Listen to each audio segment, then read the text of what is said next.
उनको थोड़ा अभिमान है। ठाकुर जी बोले सत्यभामा को अभिमान दूर करवे के काजे कछु तो करना पड़ेगा।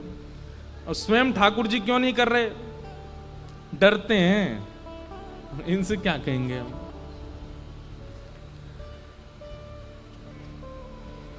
और मान का हनन जो करे उन्हीं का नाम है हनुमान। जो मान का हनन करे, हनुमान शब्द का अर्थ ही है ये, जिनकी सन्निधि में जाकर के अगर मान का हनन ना होता हो तो वो हनुमान नहीं। ठाकुर जी ने स्मरण किया, हनुमान जी महाराज जल्दी पधारो। हनुमान जी महाराज द्वारिका आए। ठाकुर जी ने जाकर के, इधर देखो इधर देखो, ठाकुर जी ने जाकर के अपनी सब पटरानियों को बुलाया और पटरानियों से कहा भैया देखो आज हमारे यहां एक अतिथि आ रहे हैं। सब पटरानी बोली कौन आ रहे हैं? बोले साक्षात श्री अनंत बलवंत हनुमान जी महाराज। हनुमान जी का नाम सुनते सब प्रसन्न हो। बोले ये तो त्रेता युग में आपके राम अवतार में थे, द्वापर में भी बोले वो तो चिरंजीवी हैं, चारों युग प्रताप तुम्हारा, चारों युगों में रहते हैं। बोले हमारी इच्छा है कि एक बार हम, ये भागवत जी की कथा नहीं है, ये अन्य भावों से कथा आती है। तो भगवान ने हनुमान बोले हमने हनुमान जी को बुलाया है कि आओ हमारी द्वारिका में दर्शन कर जाओ। तो रुक्मणी आदि बोली हम पकवान बनाए, हम लड्डू बनाए, हमने सुनी उनको प्रसाद का बड़ा अभ्यास है।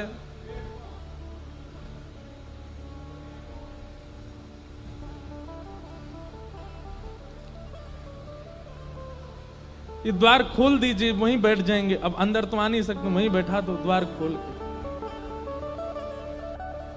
इधर देखो, क्या बता रहा था मैं? हाँ, तो ठाकुर जी बोले वो सब तो ठीक है, लेकिन हनुमान जी का एक स्वभाव है। बोले क्या? वो हमको अकेले प्रणाम नहीं करते, तो बोले साथ में सीता जी होनी चाहिए तभी प्रणाम करते। अब सब पटरानियां एक दूसरे का मुख देखने लगी, तो फिर हम क्या करें? अब सीता जी तो नहीं है।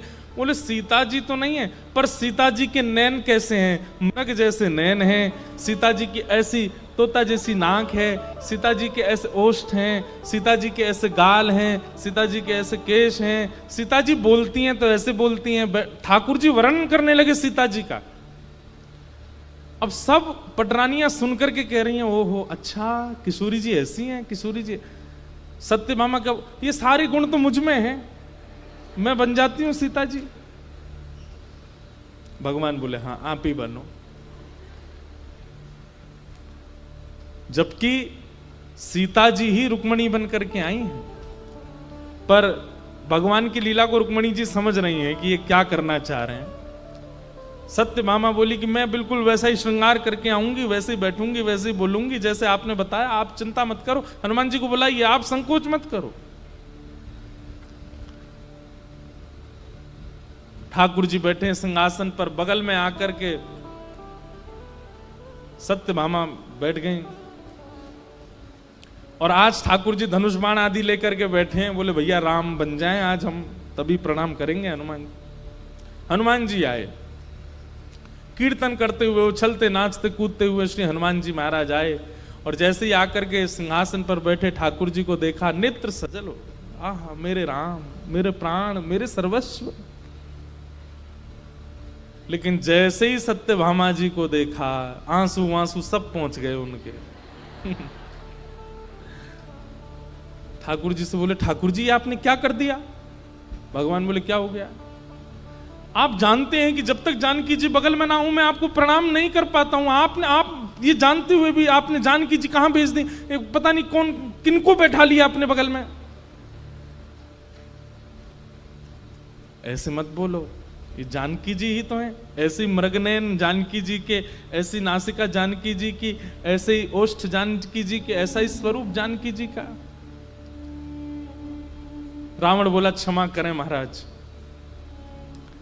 मैं रावण के यहां गया था लंका में, और वहां जब मैंने वहां की सुंदर मंदोदरी आदियों को देखा था,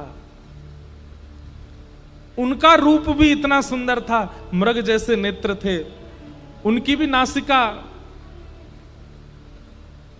तोता जैसी थी, उनके भी गाल गुलाबी थे, उनके भी केश ऐसे थे, पर राम नाम का और राम स्मरण का अंजन केवल एक नेत्रों में था, और वो था सीता जी के।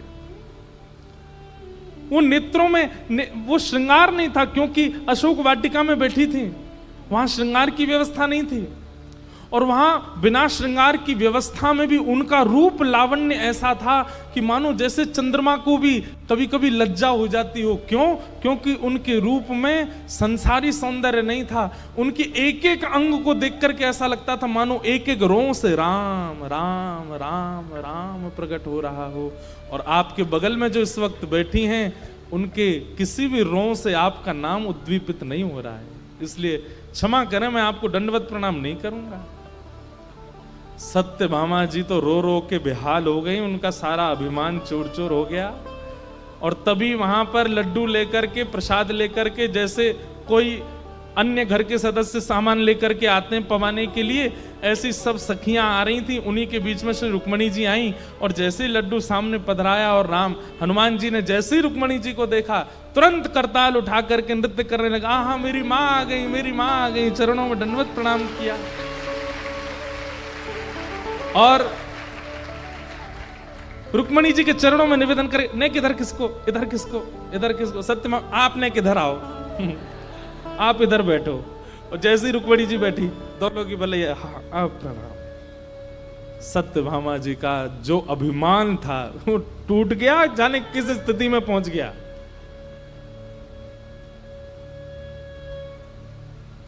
सत्यभामा जी को पता लग गया कि भाई ये रूप का अभिमान मुझे नहीं करना चाहिए।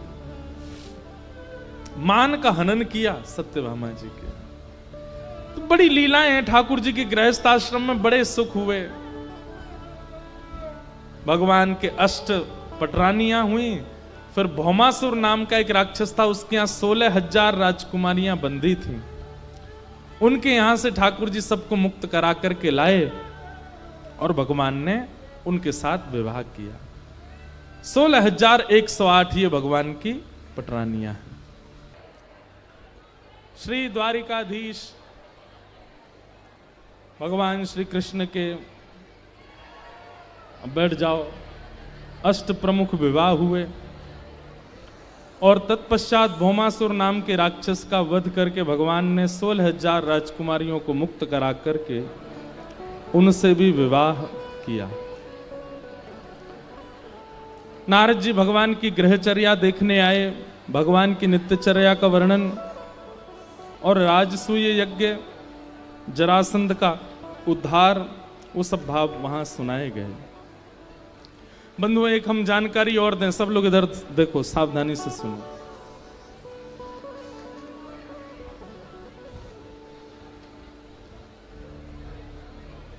श्रीमद् भागवत में कल हम लोग जिस संदर्भ का एक किंचित मात्र श्रवण कर रहे थे, उद्धव गोपी संवाद। उद्धव गोपी संवाद, जहां पर गोपियों ने उद्धव को ज्ञान का पाठ पढ़ाया। फिर उन्हीं उद्धव के साथ में द्वारिका में हुआ कृष्ण उद्धव संवाद। तो ठाकुर जी की उद्धव से वार्ता होती है, और इतना अद्भुत प्रसंग है कृष्ण उद्धव संवाद। तो कृष्ण उद्धव संवाद हम इस बार स्वच्छंद एक कथा कर रहे हैं कृष्ण उद्धव संवाद पे ही, और कथा है 10 से 16 अक्टूबर बद्रीनाथ में, उत्तराखंड में। क्योंकि श्री उद्धव जी महाराज इसी कृष्ण उद्धव संवाद के बाद बद्रीनाथ चले गए थे। वहां जाकर के उन्होंने तप किया। तो 10 से 16 अक्टूबर तक, शायद यही तिथि है, जाने 11 से 17, हमें पता, यही है शायद संभव। शरद पूर्णिमा के बाद है, शरद पूर्णिमा उत्सव गोवर्धन में है, उसके बाद बद्रीनाथ में है। अत्यंत ज्ञानवर्धक प्रसंग है। अगर आपको केवल बैठ करके ध्यान साधना योग आदि के विषय में जानना हो, उस कथा को जरूर सुनिएगा। ठाकुर जी ने बैठ करके वहां पर ऐल गीत, वहां पर उद्धव जी महाराज को कई भाव ठाकुर जी ने सुनाए हैं। दत्तात्रेय के 24 गुरुओं का प्रसंग आदि आदि बहुत सारे प्रसंग उसमें विद्यमान हैं, जो द्वारिका में ठाकुर जी ने उद्धव को सुनाए। उन्हीं विषयों पर चर्चा हम वहां करेंगे बद्रीनाथ में। साईं को भी हम निमंत्रित करेंगे कि आप भी बद्रीनाथ पधारें और वहां श्रीमन नारायण चतुर्भुज रूप में केदार खंड में बैठे हैं तपस्या। अब देखो बद्रीनाथ जी की एक अंतरंग बात बताऊं, हर व्यक्ति को वर्ष में एक बार बद्रीनाथ जरूर जाना चाहिए। वर्ष में नहीं जा सकते तो 2 वर्ष में जाना चाहिए, 2 वर्ष में नहीं तो 3 वर्ष। मतलब हमारा कहने का मतलब है अवसर मिले तो जाना चाहिए। क्यों?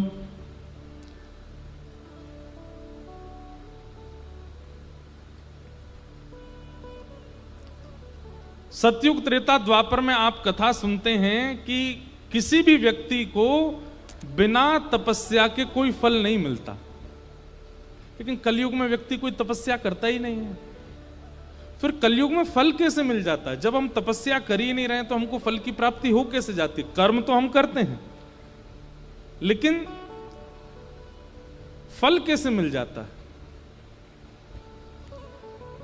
इसलिए ऐसा बताया जाता है कि कलयुग में प्रत्येक मानव के नाम से संकल्प लेकर के बद्रीनाथ भगवान तपस्या कर रहे हैं।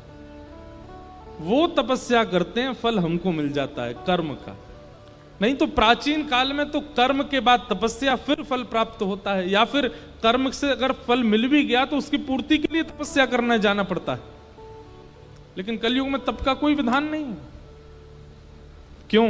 क्योंकि ठाकुर जी तपस्या कर रहे हैं। इसलिए कोई हमारे नाम से तपस्या कर रहा है और स्वयं ठाकुर जी तपस्या कर रहे हैं, और वो भी ऐसे नहीं सहजता में, लड़ झगड़ के तपस्या में बैठे हैं ठाकुर जी वहां पे। पहले केदारनाथ भगवान यहीं विराजते थे जहां बद्रीनाथ भगवान विराज रहे हैं। इसको केदार खंड कहा जाता है। और ये 6 महीने के लिए देवताओं का भ्रमण स्थल है, यहां देवता भ्रमण करने आते हैं। तो ठाकुर जी ने मन बनाया तो शंकर जी के पास जाकर के कहा कि हिमालय में हमको थोड़ी सी जगह दे दो, हम तप करना चाहते हैं। तो महादेव बोले क्षमा कर दें भगवान, मैं अपने स्वामी को तप की अवस्था में देख नहीं सकता, कोई जगह नहीं मिलेगी आपको, आप तपस्या करो, मैं देख ही नहीं पाऊंगा। आप हमें बताओ कितने दिन की तपस्या करनी, हम करेंगे आपके नाम से। ठाकुर जी बोले नहीं नहीं महादेव जी आप समझिए, हमको तपस्या करनी है। महादेव बोले बिल्कुल एक टूक जमीन नहीं मिलेगी पूरे हिमालय पर, आप तप नहीं करोगे, आपको क्या जरूरत है तपस्या की, आप परब्रह्म परमात्मा। भगवान बोले राजी राजी मानेंगे नहीं। तो फिर दूसरी लीला की, तो ठाकुर जी एक छोटे से बालक बन गए और वहीं बद्रीनाथ भगवान के नीचे तप्त कुंड है, तप्त कुंड के पास में एक छोटे बालक बनकर के रुदन करने लगे।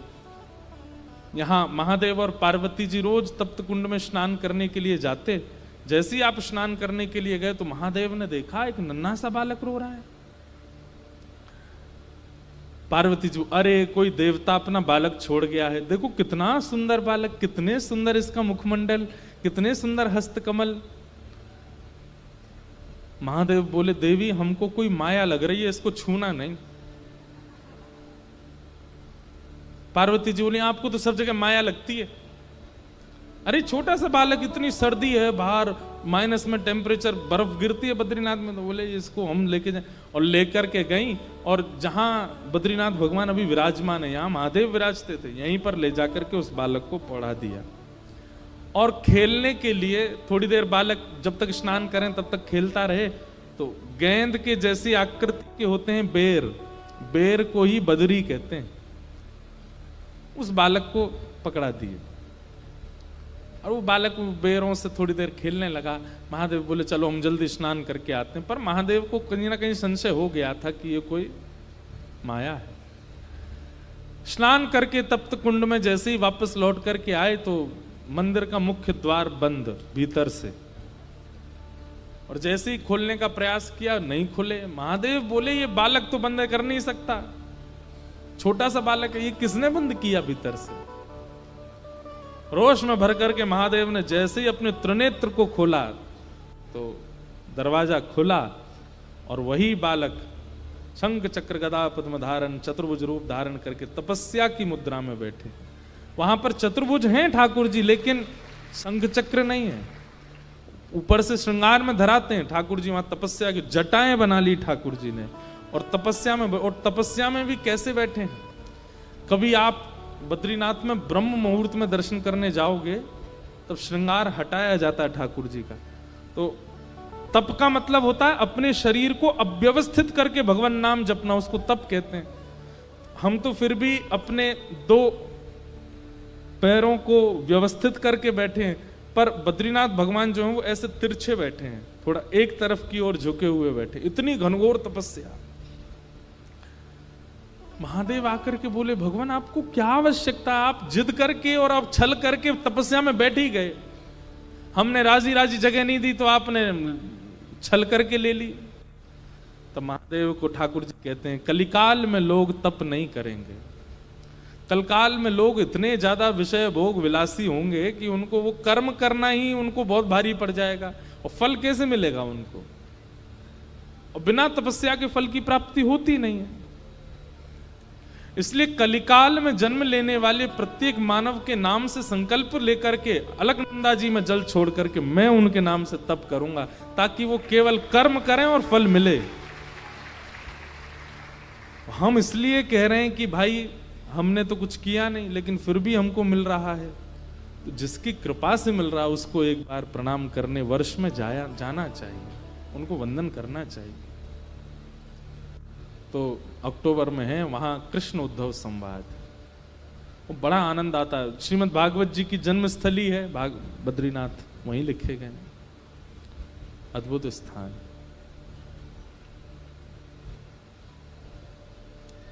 ये बात हमको इसलिए याद आ गई क्योंकि अब आगे कृष्ण उद्धव संवाद प्रारंभ होगा, उसको हम यहाँ बोल तो सकते नहीं क्योंकि बहुत विस्तृत है। इसलिए हमने संकेत किया कि अक्टूबर में वहां कथा में आप आ सकते हो, वहां सुनिएगा। तो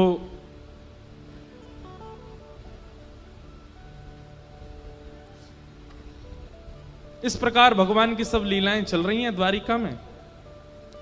भगवान ने पांडवों का राजसूय यज्ञ पूर्ण करवाया। ठाकुर जी के एक परम सखा श्री सुदामा जी का चरित्र आया। कृष्ण स्यासीत सखा कश्चित ब्राह्मणो ब्रह्मवित्तम विरक्त इंद्रियार्थेषु प्रशांतात्मा जितेंद्रिय। भगवान के एक सखा हैं जिनका नाम है सुदामा। ठाकुर जी के तीन ही सखा हैं, उद्धव, अर्जुन और सुदामा। आप कहेंगे मधुमंगल, श्रीदामा, तनसुखा, मनसुखा, ये कौन है फिर? बोलिए ये तो प्राण है ठाकुर जी के, ये सखा नहीं है। सखा तीन ही हैं। इससे क्या समझ में आता है? जितने कम सखा बनाओगे उतने खुश। कई बालकों को हमने देखा, उनकी इतनी तगड़ी फ्रेंड्स होते हैं, इतने ज्यादा फ्रेंड्स होते हैं, ये अच्छा नहीं।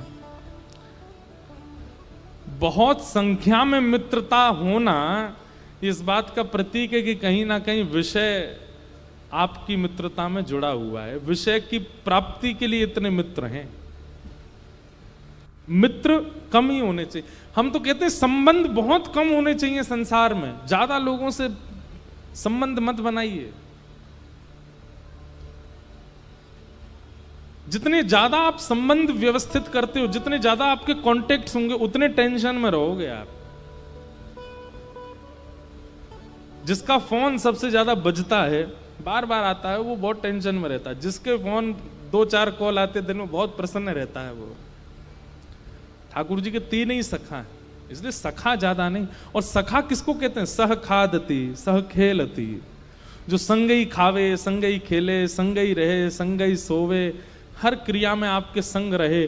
आप धनवान हो तो भी संग है, आपके पास कुछ नहीं है तो भी संग है, कभी आपका संग ना छोड़ता हो, उसको सखा कहते हैं।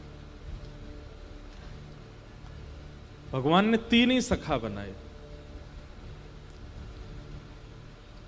ठाकुर जी के सखा बनने के लिए किन किन गुणों की आवश्यकता है, बहुत ध्यान से सुनिएगा। सबसे पहला, विरक्त इंद्रिय, इंद्रियों से विरक्ति,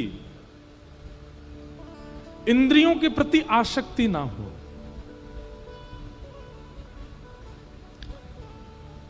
10 इंद्रियां हैं हमारे शरीर में, पंच ज्ञान इंद्रिय और पंच कर्म इंद्रिय। इन 10 इंद्रियों को जिसने अपने वश में रखा है, मतलब जीव के लिए भोजन नहीं कर रहे हैं, हम जीवित रहें इसलिए भोजन कर रहे हैं। नेत्रों के लिए नहीं देख रहे हैं किसी को कि इनको अच्छा लगे उसको देखें, जिनकी आवश्यकता है उन्हीं को देखते हैं। कानों को प्रिय लगे, हाथों को प्रिय लगे, त्वचा को प्रिय लगे, ऐसी वस्तुओं का सेवन नहीं। इन सब में कृष्ण विराजमान हो ऐसी वस्तुओं का सेवन, या ज्ञान विराजमान हो ऐसी वस्तुओं का उपभोगन, वो ठाकुर जी को प्रिय है। एक बात याद रखिएगा, बहुत चटोरे यदि हम हैं, चटोरे समझते हैं, तो ठाकुर जी से कहीं ना कहीं दूरी बनी रहेगी। क्योंकि ठाकुर जी कहेंगे जे गुण तो मेरो है, तू काई को लिया है अपने अंदर। अब तू चटोरा बन गो, मुंह में तो में लड़ाई है गई, तो जे तो मैं खाऊंगो, एक ही बच्चों, और तू कहेगो नहीं मैं खाऊंगो। ठाकुर जी बोले नहीं, जे गुण तो मेरो ही होना चाहिए। मतलब ठाकुर जी को खाने वाला नहीं, खिलाने वाला प्रिय है।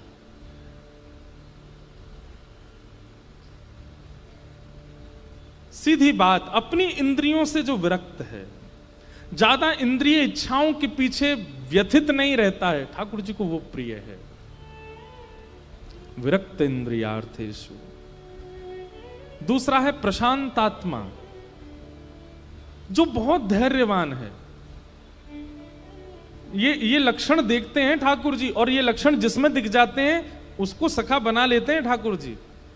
बहुत धैर्यवान, पेशेंस, बहुत सहता है, चाहे जैसी स्थिति आ जाए, लेकिन अपने धैर्य के बांध को टूटने नहीं देता, बहुत सह लेता है। ठाकुर जी को वो प्रिय है, ठाकुर जी उसको अपना सखा बना लेते हैं। कहीं ना कहीं बंधुओं, हम लोगों के अंदर इन सब की स्थिति तो होती है, पर एक लेवल पहुंच जाने के बाद बांध जब टूटता है ना, तो फिर इतना कुछ निकलता है। जैसे कई लोग पेशेंस रखते हैं, सहन कर लेते हैं। पिताजी ने कुछ कह दिया, सहन कर लिया, माँ ने कुछ कह दिया, सहन कर लिया, मित्रों ने कुछ कह दिया, सहन कर लिया। लेकिन जिस दिन उनकी सहनशीलता का बांध टूटता है, वो किसी को नहीं छोड़ते। फिर पिताजी से लेकर के पत्नी तक सबको सुना देते हैं, तुमने ये कहा था, तुमने, भीतर ही घुसे रखे हैं।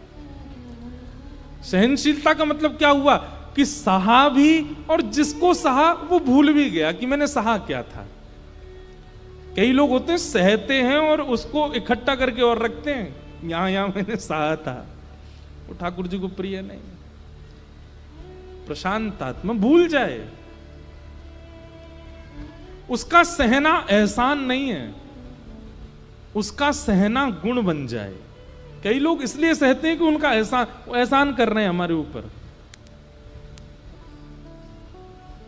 और कई लोग ऐसे होते हैं, वो कैसे स्वभाव के, कर ले तो कर ले, सह रहा हूं मैं, बस एक दिन मेरा बांध टूटेगा, तू कर ले, तेरी जहां तक इच्छा हो कर ले, मैं कुछ नहीं कहूं, हिलूंगा भी नहीं अपनी जगह से।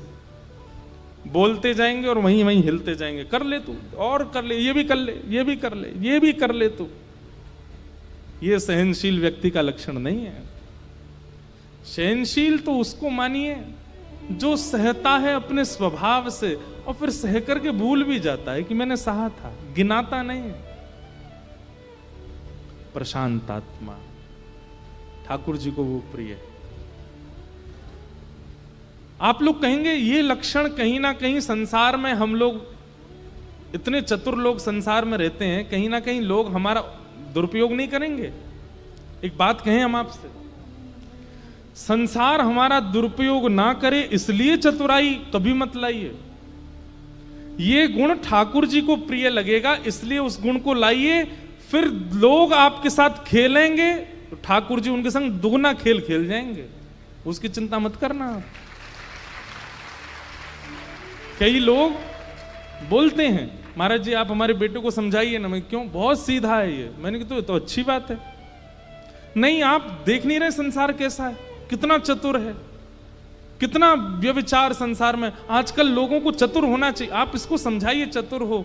तब मेरे मन में आता है कि भाई अगर किसी का स्वभाव सामान्य है, सीधा है, कोई भोला है, कोई सहनशील है, होने दीजिए। और आप इस बात का भय मत कीजिए कि संसार उसके साथ खेलेगा। अगर संसार ने खेलने का एक कदम उठाया तो ठाकुर जी 10 कदम उठाएंगे उसके प्रति, आप चिंता मत करो। कई लोग अपने सुंदर स्वभाव को बिगाड़ लेते हैं संसार की चतुराई। आज मुझे किसी ने लिख के भी कहा है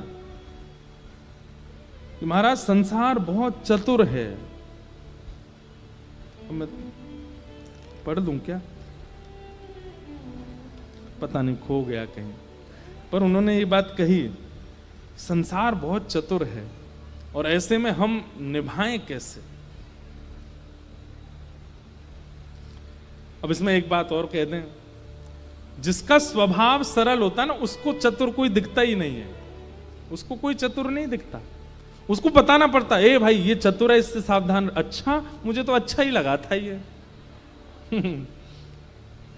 ये तुम जिसके साथ तुम कल घूम रहे थे वो अच्छा नहीं है आदमी, वो ऐसा वो अच्छा नहीं, ऐसा तो नहीं, वो तो अच्छा लगा हमको। सीधे लोगों का इस स्वभाव होता है, उनको पता ही नहीं चलता कि चतुर है कौन और ये अच्छा है। लेकिन एक बात बताएं हम आपको, इसमें सत्संग का पुट लगाइए। सत्संग क्या करता है, आपके स्वभाव को बिगड़ने नहीं देगा। मतलब सामने वाला व्यक्ति अगर छल कर रहा है आपसे, और अगर आप संसारी सीधे हो तो कहीं ना कहीं वो छल कर जाएगा और आप उसके शिकार बन जाओगे। वो बात अलग है कि बाद में ठाकुर जी उसको करेंगे। लेकिन यदि सत्संग जीवन में होगा, आपके मूवमेंट ही ऐसे होंगे, आपकी क्रियाएं ऐसी होंगी कि सामने वाला छल कर भी रहा होगा तो भी आप बच के निकल जाओगे। ये सत्संग का स्वभाव होता है। सत्संग आपको विवेक बुद्धि प्रदान कर देता है।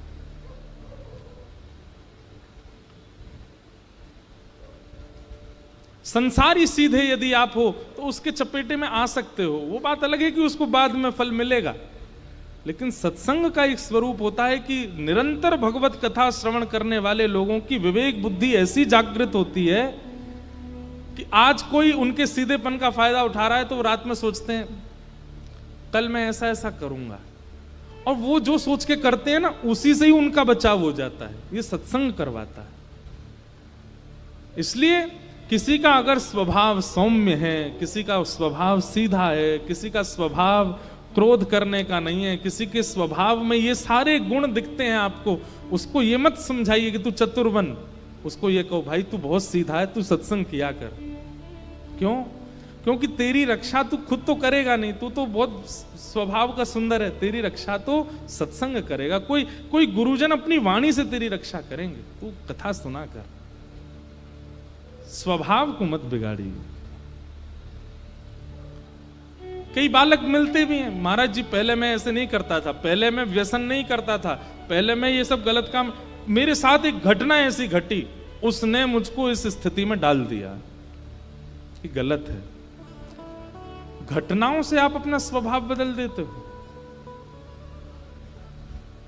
बहुत सहेलियां मैंने, अब नहीं सहूंगा, अब मैं भी चतुर बनूंगा, ये सब नहीं, ये वैष्णव नहीं करता। वैष्णव तो एक रस रहता है, प्रशांत आत्मा। यहां पर आत्मा शब्द का प्रयोग करते हुए कहा कि उसके चित्त में बुद्धि में सरलता नहीं होती है, उसकी आत्मा सरल हो जाती है। और जिसकी आत्मा सरल है वो व्यवहार नाटक भी नहीं कर पाएगा वो चतुराई का, और वो ठाकुर जी को प्रिय है। अगर किसी के अंदर भोलापन, अब देखो बच्चों को कहते हैं ये बच्चे जो हैं कौन है, भगवान का अवतार हैं। क्यों? सरल है, सीधे हैं, सहज हैं, मृदुल हैं, मधुर हैं। उनकी सरलता को नष्ट कौन करता है? बुरा मत मानिएगा, बुआ, फूफा, चाची, चाचा, बहन, भैया, माता पिता, ये नष्ट करते हैं। ए सामने वाली आंटी के पास मत जाया कर, वो ऐसी है। बालक के अंदर भर दिया जाता है 3 वर्ष की आयु में कि वो ऐसी हैं। उसको नहीं पता था कि ये दुर्गुण होता है, हमने सिखा दिया उसको।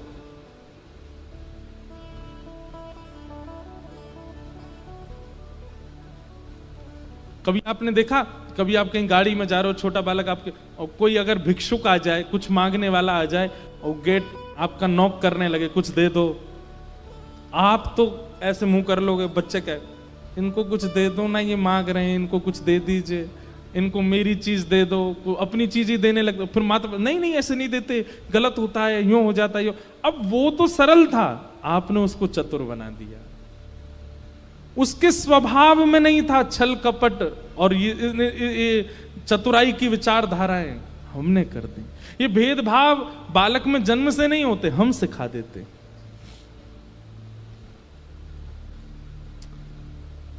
जैसा एक बाल स्वभाव होता है वैसा एक बड़े का स्वभाव हो जाए तो ठाकुर जी बड़े प्रसन्न हो जाते हैं। ठाकुर जी को बहुत अच्छा लगता है। सहज रहिए, सरल रहिए, प्रशांत आत्मा। और तीसरा बताया जितेंद्रिय। भगवान के सखा का तीसरा लक्षण होना चाहिए जितेंद्रिय। जितेंद्रिय का मतलब वैसे तो इंद्रियों को जीतना होता है, परंतु हम इसका एक अर्थ, क्योंकि यहां पर विरक्तिंद्रिय भी कहा गया है, तो इसका हम अर्थ ऐसा लगाएंगे कि जो अपनी इंद्रियों को केवल भगवत प्रसाद देता है और कुछ नहीं देता।